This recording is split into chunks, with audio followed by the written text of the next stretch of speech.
What are the symptoms जब आपको liver की बीमारी होती है? तो दो किस्म की बीमारियां होती हैं.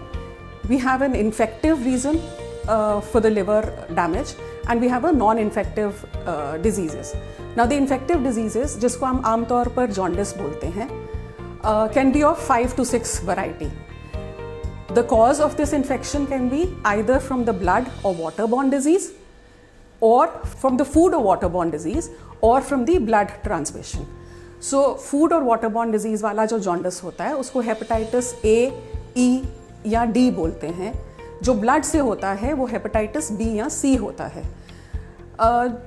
जो नॉन इन्फेक्टिव डिजीजेज हैं लिवर की, वो हो गई अल्कोहल के कारण, सो अल्कोहलिक लिवर डिजीज़, या नॉन अल्कोहलिक फैटी लिवर जिसको हम बोलते हैं आमतौर पे. इसके सिम्टम्स क्या होते हैं जब हमको लिवर की बीमारी होती है? मोस्ट कॉमन सिम्टम पीलिया और जॉन्डिस, जैसे हम सबको पता ही है. आपकी स्किन येलो हो जाती है, आईज में येलोनेस आता है, यूरिन येलो हो जाता है. इन एडिशन इचिंग होता है, there is red palms, spider angioma, hyperpigmentation of the skin. कुछ और सिम्टम्स हैं जो डिजीज़ेज ऑफ द लिवर में होते हैं.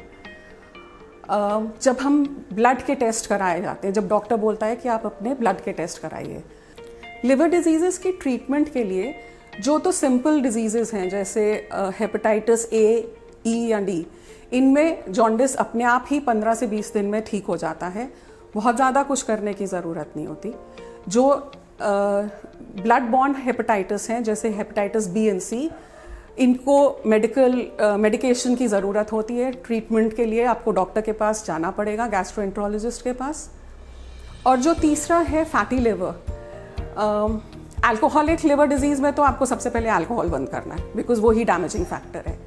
बट जो फैटी लिवर है नॉन अल्कोहलिक वाला, उसके लिए the most important thing is that you have to have a change of your life style.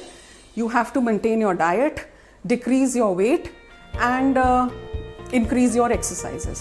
That is the best thing which helps you in reversing or decreasing the further ongoing process of the non-alcoholic fatty liver.